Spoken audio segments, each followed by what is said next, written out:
네, 오늘 하나님께서 우리에게 주시는 말씀은 에스겔 37장 1절부터 14절까지 말씀입니다.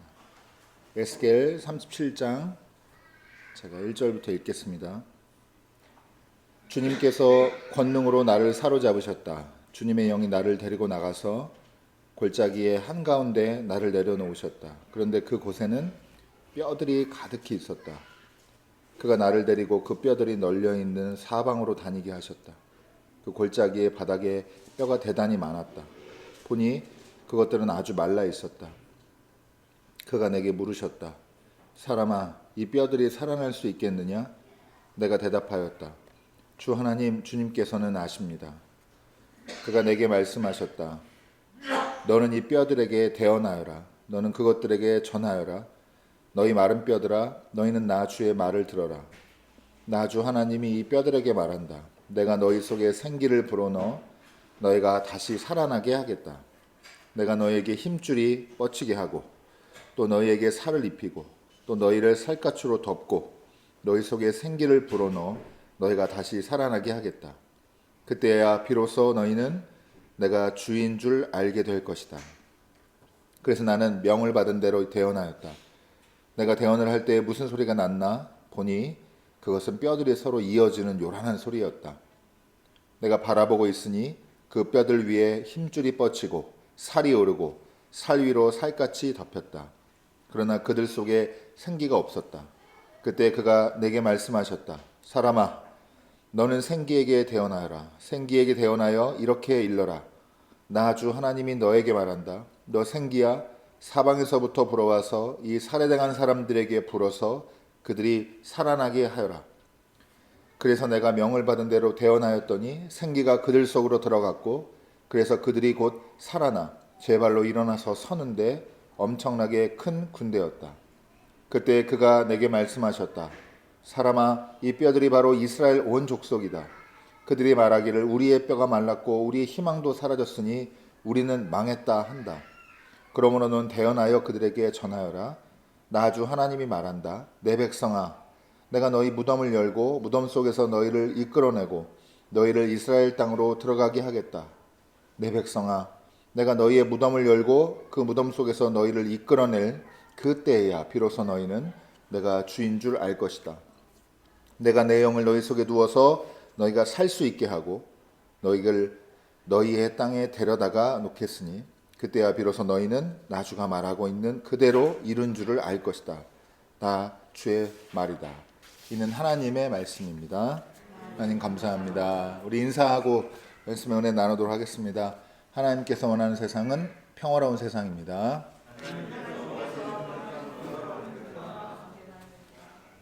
감사합니다.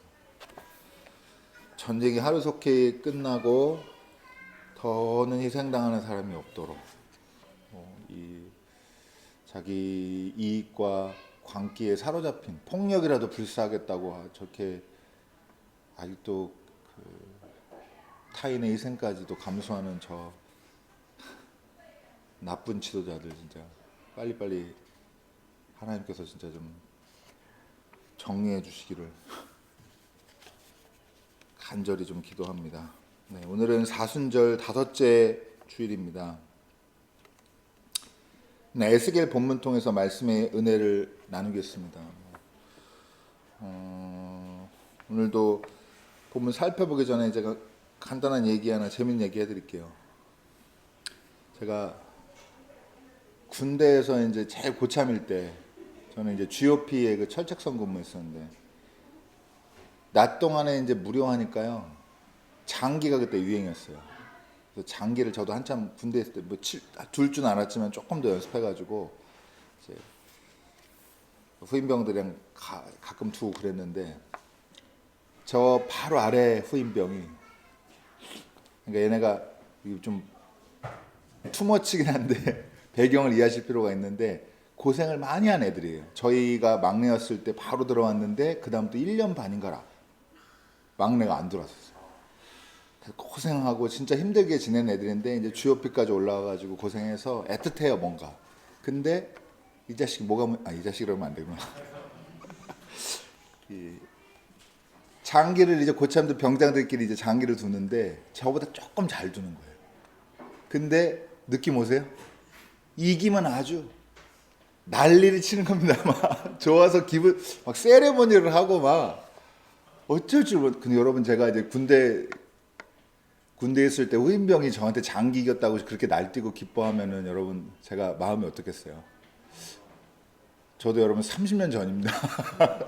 저 한 대 쳐? 근데 그날 왜 이렇게 화내긴 좀 미안하고 아까 얘기했듯이 애들이 고생을 많이 안 해가지고 좀 애틋한 그런 게 있어요. 그래가지고 그랬는지 어땠는지 제가 참았어요. 참고 진짜 막 열받았다는 티를 낸 건데 제 입장에서는 야 형석 너 장기 잘 둔다 이렇게 한 거예요. 근데 진짜 막 몸 막 부두루 떨리는 게 느껴지고 얘가 내 얼굴을 봐도 진짜 화가 많이 났다는 걸 알 것 같다라고 했는데 그때 딱 소대장님이 지나가다가 잠깐 이제 막판에 제가 그런 거 장면을 본 거예요. 그러더니 저를 딱 돌아보시더니 종훈이 너 대단하다 그래서 그래서 그렇게 후임병한테 이렇게 지고 승복하는 게 이게 쉽지가 않은 건데 너 잘한다고 하고 이게 그 참는 모습이 보이는 건지 아니면 저를 이렇게 큰 인격의 사람으로 본 건지 돌려서 깐 건지 모르지만 어쨌든 막 그런 말을 한 거예요. 근데 제가 여러분 그때 사실 뻘쭘하기도 했죠. 속으로는 막 화가 많이 났는데 진짜 한 대 쥐어받고 싶었는데 근데 말을 그렇게 했기 때문에 그걸 보고 좋게 얘기를 듣고 한 이게 묘한 이 상황이 저한테 좀 오래 남았어요. 지금도 가끔 생각날 때 있는데 이기는 게 다가 아니구나 라는 걸 그때 제가 생각을 하게 됐습니다. 여러분 펜싱에 투쉐라는 게 있어요. 펜싱 그 프랑스 용어인데요. 투쉐가 뭐냐면 여러분 펜싱에 칼 가지고 싸우는 거잖아요. 찔리거나 닿으면 보통 점수를 잃어요. 근데 투쉐는 찌른 사람이 공격 성공했을 때 외치고 세레머니 하는 게 아니고 반대예요. 상대방 칼끝이 자기 몸을 찌르거나 닿은 사람이 나 맞았어요 라고 말하는 게 프랑스어로 투쉐입니다. 독특하죠? 찌른 사람이 공격 성공해서 아싸 하는 게 아니고 찔린 사람이 저 맞았어요 하고 그걸 외치는 걸 그게 규칙이 있는 겁니다. 그게. 도움 필요해요? 괜찮아요? 여러분 이 펜싱이라는 경기가 가지고 있는 독특한 스포츠맨십 같은 게 좀 느껴지시죠? 나 맞았어요 라고 승복하는 걸 배운다는 거예요. 규칙에서. 오늘 여러분 제가 이 얘기를 왜 했냐? 실패에 대해서 얘기를 나눌 겁니다. 오늘 말씀 제목은 그래서 실패하는 사람들에게 인간에게 필요한 것입니다. 뭐가 필요할까요? 승복하고 그리고 미리 말씀드린 대로 여러분 실패가 끝이 아니다라는 걸 그걸 받아들이는 게 그게 중요하고 그게 믿음입니다. 여러분 에스겔에 대해서 간단히 설명을 드리고 말씀으로 이제 본격적으로 넘어가겠는데 에스겔도 슬픈 사람입니다. 자기가 성전의 제사장일 때 주전 597년에 바벨론 느부갓네살 왕이 예루살렘을 침공해서 패배합니다. 그래서 나라가 멸망하고 그때 왕 그다음에 귀족들 그다음에 좀 기술 있는 사람들 예를 들면 요새 말로 하면 전문직 그때 당시에 이런 사람들을 다 끌고 가는데 그 중에 같이 끌려간 제사장이에요. 그러고 나서 포로 생활을 얼마나 여러분 당연히 인간적이지 않았겠죠. 굉장히 힘들고 어려웠을 거예요. 근데 그 와중에 또 무슨 소식을 듣냐? 고국에서 예루살렘 성전이 완전 파괴됐다라는 얘기를 또 듣습니다. 이러는 와중에 여러분 그 제사장인데 자기가 제사장은 무슨 말이에요? 성전에서 제사 드리는데 자기 역할이 있는 사람이잖아요. 존재의 정체성이 있는 사람인데 성전 자체가 완전히 파괴됐다는 얘기를 듣고 그렇지 않아도 이 포로 생활하는 곳에 끌려와서 타국에서 어려운데 마음도 완전히 무너지고 이런 이스라엘 백성뿐만 아니라 에스겔에도 엄청난 안타까운 소식이었을 겁니다. 이제 그렇게 됐는데 하나님께서 이곳에서 에스겔을 특별한 예언자로 세우셔서 이 상처받고 완전히 절망 가운데 빠진 이스라엘 백성들에게 예언으로 특히 이제 환상을 통해서 여러 차례 하나님께서 생기를 불어넣으시는 말씀들이 기록되어 있는 게 에스겔이고, 오늘은 그 중에서 이제 마지막 환상이라고 할 수 있는 마른 뼈가 마른 뼈에 생기가 불어넣어져서 군대가 되는 이 환상을 다루려고 합니다. 여러분, 언젠가는 돌아가겠지 하는 마음이 누구나 있었겠죠. 지금 우리도 마찬가지고, 같은 처지에 있는 모든 사람들이 어려운 일을 당할 때 언젠가 좋아지겠지, 언젠가는 일어나겠지, 뭔가 뭐 일이 들어올 거야, 뭔가 또 좋은 소식이 있을 거야, 이렇게 막연하게 바라는데, 다시 말씀드리지만 성전 파괴됐다는 소리는 이건 이제 좀 레벨이 다른 얘기인 겁니다. 여러분, 고대 사람들한테 예루살렘 성전이 파괴됐다, 여기까지 오게 된 이 과정이 어떻게 이해되느냐를 한 번 더 좀 상기할 필요가 있는데, 군사력이 약해서 우리가 패배했다 바벨론에게, 이게 아니에요. 이 사람들은 어떤 사고방식이 있냐면 지역신이 있어요. 그리고 이스라엘의 지역신은 누구예요? 여호와고, 바벨론의 지역신은 뭐예요? 이름이 뭐예요? 마루둑이에요. 수호신이 마루둑이거든요. 근데 마루둑이 여호와를 이긴 거예요. 그래서 그냥 단순히 졌다가 아니라 아주 삶이 완전 송두리째, 진짜 이게 뭐지? 진짜 완전히 절망에 빠지게 되는 가치관적인 이 고대의 세계관의 그런 인식이 있습니다. 단순히 주권을 뺏기고 우리가 좀 불편해졌다, 너무 어려워졌다, 이 정도가 아니라 하나님이 졌구나, 하나님이 패배했어, 우리 신이 더 약하다, 이렇게 되는 거예요. 그래서 나중에 이제 이게 포로 생활 겪고 이렇게 하면서 하나님이 지신 게 아니라 하나님이 우리를 심판한 거구나, 이렇게 이제 나중에 생각이 바뀌게 되는데, 기본적으로 여러분, 성전 파괴까지 가는 이 과정이 고대 사람들한테는 진짜 말로 설명하기 어려운, 정말 낙심되는, 다 끝나는 그런 과정이었다는 것을 기억을 하시면 좋을 것 같습니다. 근데 이때 이스라엘 사람들이 그래서 자기네 처지를 어떻게 노래했느냐, 이게 이제 오늘 에스겔에 잘 기록되어 있는데, 뒤에 부분에 11절에 이렇게 되어 있습니다. 사람아, 이 뼈들이 바로 이스라엘 온 족속이다. 에스겔에게 보여준 그 마른 뼈가 가득한 골짜기가, 그게 이스라엘 백성의 처지라고 하는 거예요. 근데 이 뼈들이 뭐라고 얘기하냐, 우리의 뼈가 말랐고 우리의 희망도 사라졌으니 우리는 망했다, 이렇게 자기네들끼리 자기네 처지를 이해하고 인식을 했다라고 하는 겁니다. 여러분, 뼈가 말랐다, 이게 무슨 말이에요? 뼈가 호리호리하다는 게 아니라 이 수분도 다 날아갈 정도로 완전히 마른 뼈가 돼서 죽음이 완전 짙게 이제 완전히 완벽하게 점령한 상황을, 이제 뼈가 마른 거예요. 죽은 지가 이미 오래된 거예요. 그럼 이제 여러분 보세요. 우리의 뼈가 말랐다, 이 표현이 우리의 정서랑은 잘 안 맞지만, 죽은 지 이미 오래됐다, 우리 끝장났다, 살아날 소망이 없다, 이런 뜻인 거잖아요. 요런 같은 맥락의 이야기가 오늘 병행 본문인 복음서 본문에 요한복음 11장에 기록이 되어 있습니다. 아주 유명하고 저도 좋아하는 말씀인데, 여러분, 요한복음 11장에 무슨 이야기가 적혀 있냐? 죽은 나사로를 나흘 만에 예수님께서 살리시는 이야기가 기록되어 있습니다. 근데 여러분, 오늘 내용을 전체적으로 요한복음을 다 볼 수 없으니까 핵심적인 연결 내용만 제가 말씀을 드리는데, 이제 예수님께서 성경 잘 읽어보면은, 요한복음 11장 잘 읽어보면 아시겠지만, 여러분, 바로 소식 듣고 바로 가지 않아요. 아프다는 소리 듣고 안 가고 다른 일정 하시다가 이틀이나 지난 다음에 그러고 가시거든요. 그러니까 이미 죽었어요. 이 여정이 또 걸리는 시간이 있었고, 그래서 마리아가 예수님 발 아래 엎드려가지고 예수님 찾아왔는데, 주님이 여기 계셨더라면 내 오라버니가 죽지 않았을 것입니다, 이렇게 얘기하는 장면이었어요. 인간적으로 굉장히 마음 아픈 장면이죠. 그리고 예수님께서 이제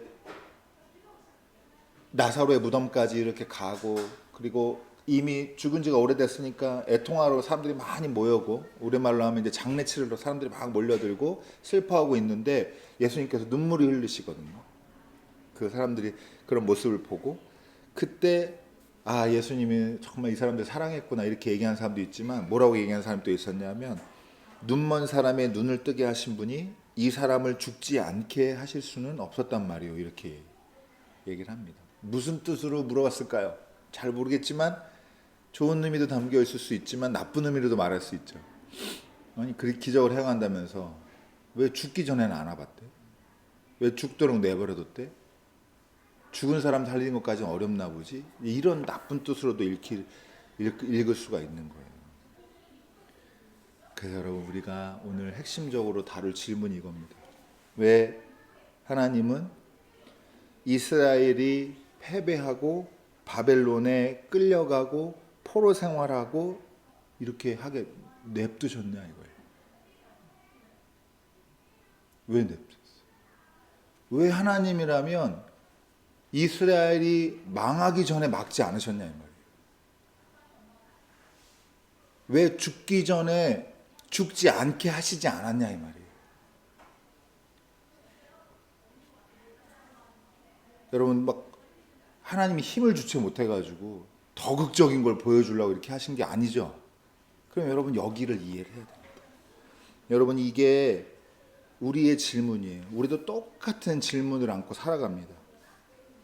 인생의 중요한 문제랑 이제 연결이 되는데요. 하나님이 능력이 있으시고 우리가 아멘 하잖아요. 하나님이 나를 사랑하시고 여러분 하나님이 여러분 사랑하십니다. 근데 왜 우리가 실패하게 내버려 두시냐 이 말이에요.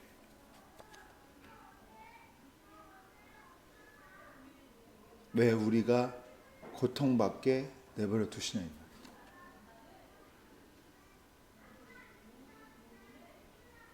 왜 승승장구하지 않냐 이 말이에요. 하나님 믿는데.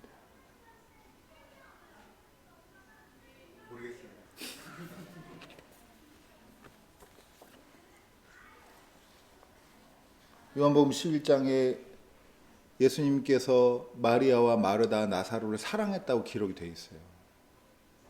근데 왜 죽을 때까지 기다렸다 가셨냐 이 말이에요. 죽기 전에 가셨어요.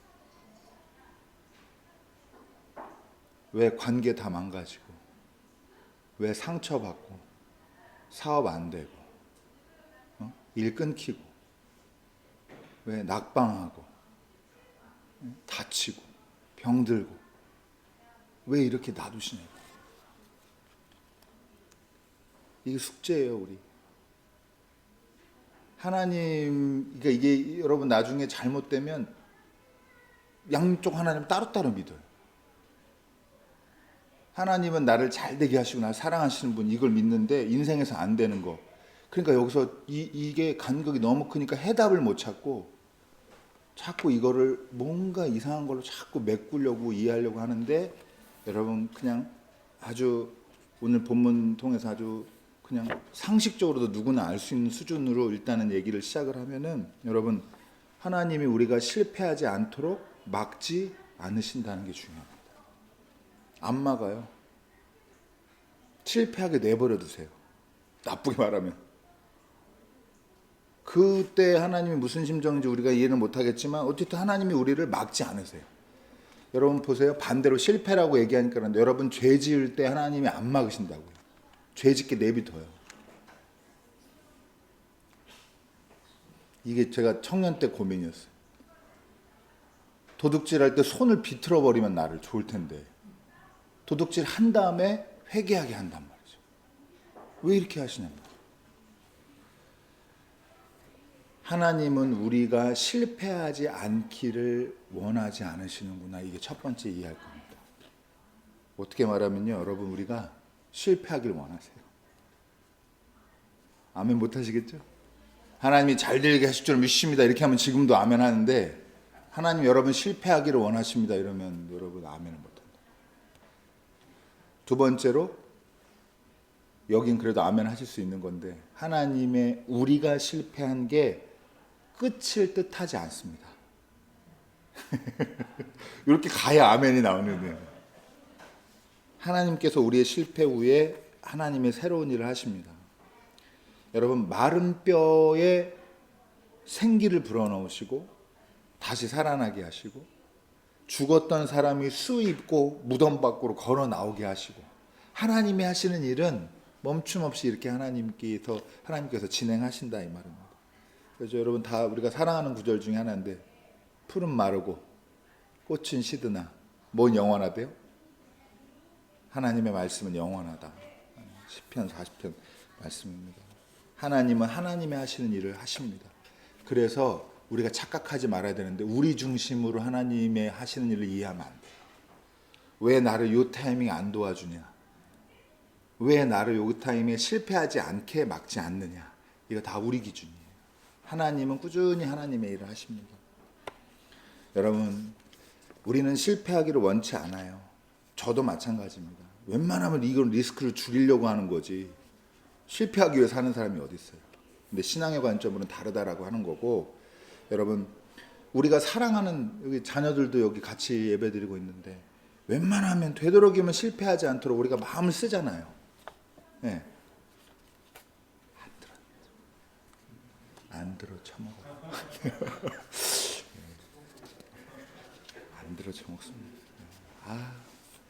똑같은 내가 한 실수, 똑같은 실수 할 게 눈에 뻔히 보이는데 그럼 웬만하면 피해가자. 그래서 자기 생각만 하고 안 됐습니다. 안 돼. 근데 여러분, 신앙적으로 보잖아요.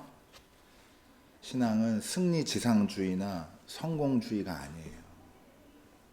여러분, 하는 일마다 잘 되고 아무 실수도 하지 않고 모든 일이 순탄하게 되는 것 우리 복이라고 말해요. 맞아요.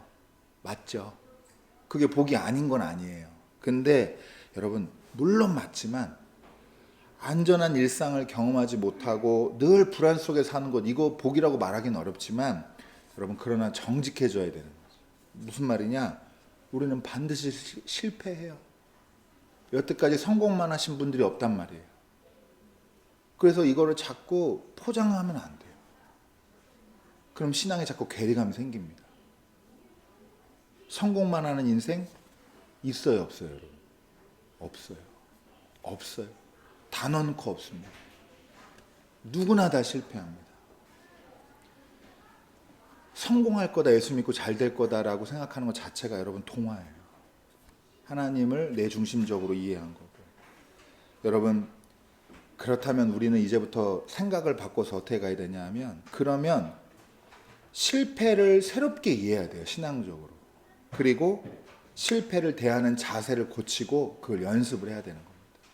그게 이제 우리가 도전해 나가야 될 새로운 방향인 겁니다. 그래서 여러분, 사순절이잖아요. 그리스도 교회에서 이 실패를 새롭게 완전 전복시킬 수 있는 제일 큰 상징이 뭐예요?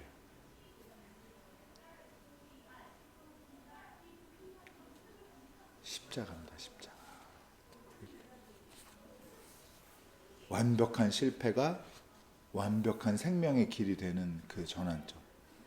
그게 여러분이 사순절에 우리가 기억해 봐야 돼요. 제가 지난주부터 말씀드리는데 한 주 정도 더 이 내용을 볼 건데, 여러분, 십자가는 어떤 결과물이냐? 다양하게 해석할 수 있지만, 설명할 수 있지만, 참된 인간을 못 견뎌요, 우리가. 참된 인간을 못 견디고 그걸 죽이기까지 해야, 그래야 직성이 풀리는, 이런 인간들의 죄가 명백하게 드러난 사건이 십자가 사건입니다. 지난주에 함께 나눈 것처럼 그리스도교 신앙은 예수님을 십자가에 못 박은 사람 1번 여러분 빌라도, 2번 로마 병사, 3번 성난 유대의 군중, 4번 우리. 누구라는 거예요? 우리라는 거예요. 그걸 만나야 이 주관적인 하나님 체험이, 십자가에 내가 예수님을 못 박은 사람이 나구나라는 걸 주관적으로 이해해야, 그래야 보편적인 구원의 길이, 그래야 열린다는 게 바로 이 그리스도교 신앙의 아주 중요한 신앙의 핵심 중에 하나입니다. 그러면 십자가라는 게 결국 무슨 말이냐? 오늘 쭉 얘기했던 주제로 얘기하면 우리가 완벽하게 실패했다는 증거예요. 내가 예수님을 십자가에 못 박기까지 한 사람이구나라는 걸 철저하게 그걸 직면하게 되는 순간이니까, 여러분, 성공의 순간이 아니라 가장 낮아지는 실패의 순간인 겁니다. 그럼 이제 다음이에요. 그럼 우리가 뭐에 실패했냐? 뭐에 실패해서 예수님을 못 박았을까요? 우리가 실패한 게 뭘까요? 우리는 참된 인간이 되기를, 참된 인간을 보기를 거부해요. 제대로 살고 싶지 않아요. 참되게 살고 싶지 않아요. 어떻게 살고 싶어요? 우리는 부자로 살고 싶어요. 참되지 않아도 부자로 살고 싶어요. 죄입니다, 이게 여러분. 제대로는 안 살아도 힘있게 살고 멋있게 폼나게 살고 싶어. 근데 여러분, 제가 오늘 다른 걸 얘기할 텐데, 여러분, 인간이 다 누구나 죽어요. 그러니까 이런 허무 속에 있다 보니까 에휴, 다 이렇게 사는 거지 뭐. 예? 그래서 그냥 그 속에서 이 평안하고 게으름을 선택을 해요. 나는 뭐 어쩔 수가 없어요. 그리고 좀 참되게 살려는 사람을 보잖아요. 그럼 뭐라고 그래요? 손가락질해요. 유별 떤다. 유별나게 생각합니다. 그러면서도 그 손가락진 자신을, 오늘 여기까지 나가는 건데, 여러분, 잘 살려고 하는 사람을 보잖아요. 불편해요. 그래 그 사람을 아유 저렇게까지 하냐. 이 사람 보니까 내가 부끄러워. 진짜 저 사람 없어야 되는데 불편하네. 그러니까 어떻게 해요? 결과적으로 자기가 싫어집니다. 제대로 사는 사람을 만나면 자기를 혐오하게 돼요. 나는 그렇게 안 살고 싶은데 저 사람 만나서 불편해졌거든. 그래서 내가 이렇게 못 사는 이유를 마련을 하고 그렇게 만드는 사람을 자꾸 손가락질하고, 그리고 보편적으로 어떻게 되냐? 희생양을 찾아요. 누구 때문이다. 내가 더 멋지게 살고 더 잘 못 사는 이유는 누구 때문이야. 남편이 저래서 내가 이렇게 삶이 꼬이는 거야. 자녀들이 공부 열심히 했으면 내가 이렇게 안 될 텐데. 부모님만 내가 잘 만났으면, 회사 누구만 했으면, 나라에 대한민국에 태어나서 이렇게 되는 거예요. 자꾸 누구를 탓해요. 자꾸 누구를 탓하게 됩니다. 탓하는 자기가 또 싫어져. 점점 만족스럽지 않고,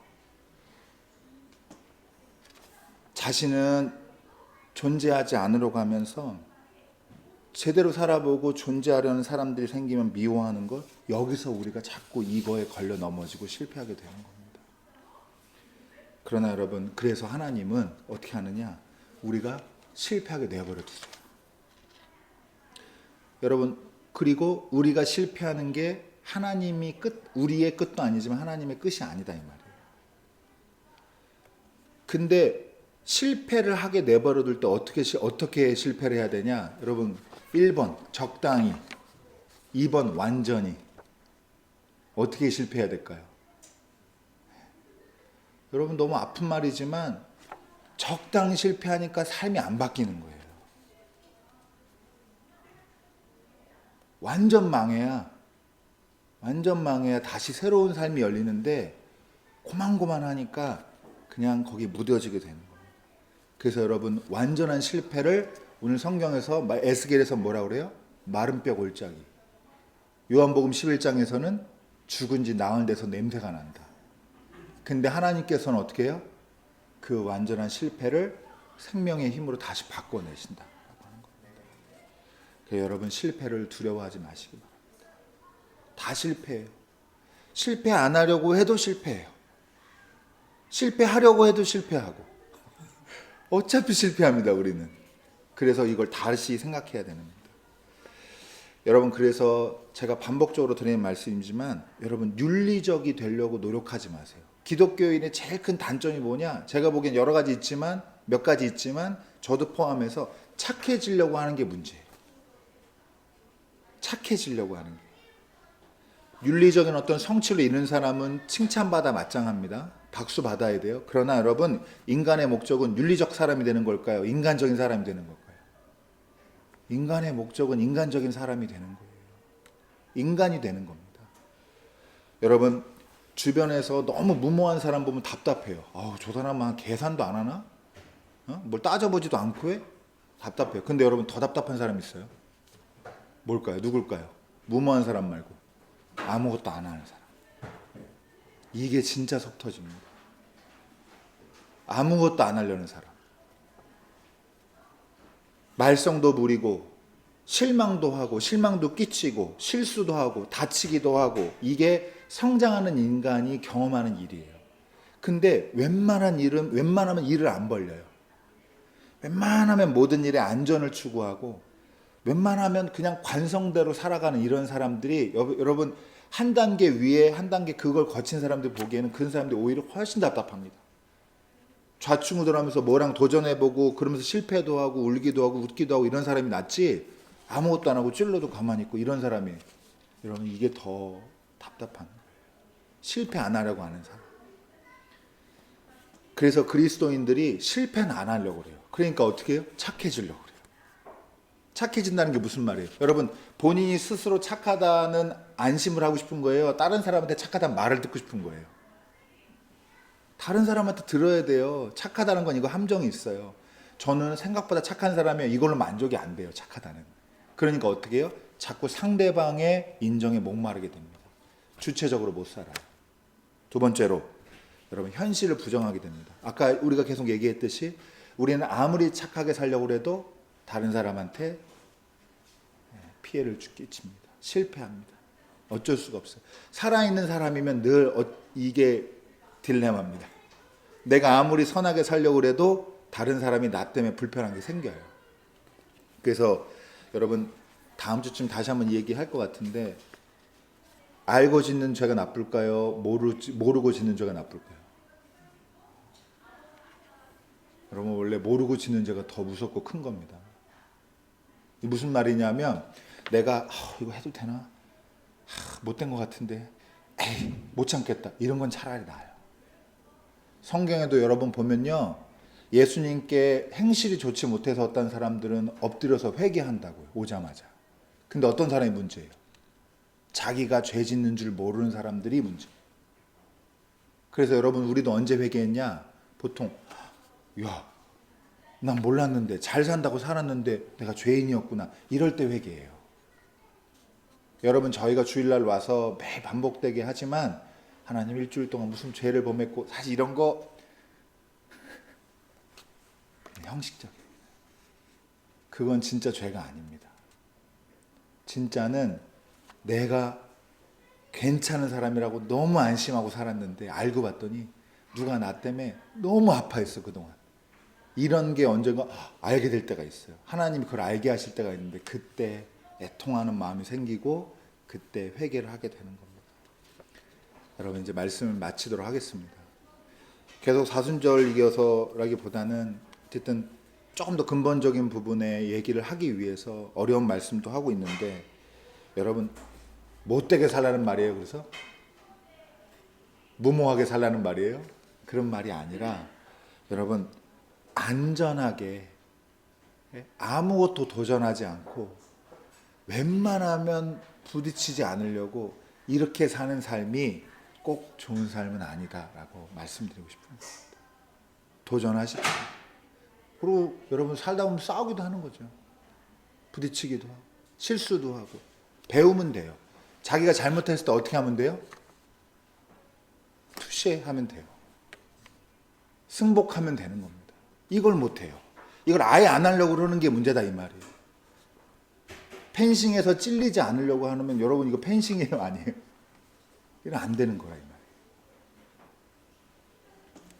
우리가 부족하고 실패할 수밖에 없는 존재라는 사실을 이해하고 정직하게 받아들이고, 여러분, 재앙의 원인이 결국에는 나에게 있다는 걸, 내가 십자가에 내가 못 박았다는 걸, 여러분, 그걸 나중에 만나게 되는 순간을 경험하셔야 그때 그리스도교의 신비로 여러분 들어오시는 겁니다.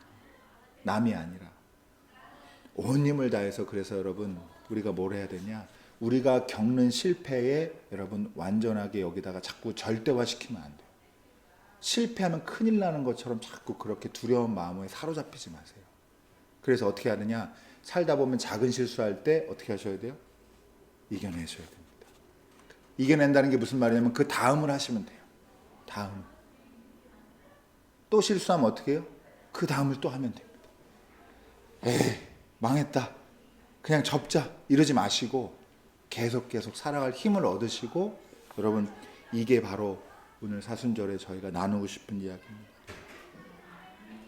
온 힘을 다해서, 여러분 요건 따라해 보세요. 온 힘을 다해서 하나님을 위하여 여러분을 사랑하십시오. 네, 여러분 이제 한번 돌아보면서 인사 나누겠습니다. 온 힘을 다하여서 네, 하나님을 위하여 여러분을 사랑하십시오. 네, 특히 실패했을 때 여러분이 사랑해야 돼요. 실패한 나를 내가 버리면 그러면 진짜 답이 없어요. 자기를 사랑하셔야 돼요. 누구를 위하여? 하나님을 위하여. 여러분, 우린 모두 실패합니다. 그러나 실패했을 때가 사랑의 능력이 필요하다는 걸 하나님이 정확히 알고 계십니다. 그래서 마른 뼈에 생기를 불어넣으셨고 수위로 동여맨 죽은 인간이 무덤 밖으로 나와서 걷게 하셨다라는 걸 여러분 기억을 하시고 믿고 믿음 가지고 힘차게 사시기 바랍니다. 저와 여러분의 삶이 참되어서 실패하고 다시 시작하는 이 은혜로 충만한 삶이 되기를 주님의 이름으로 축원합니다. 기도하겠습니다.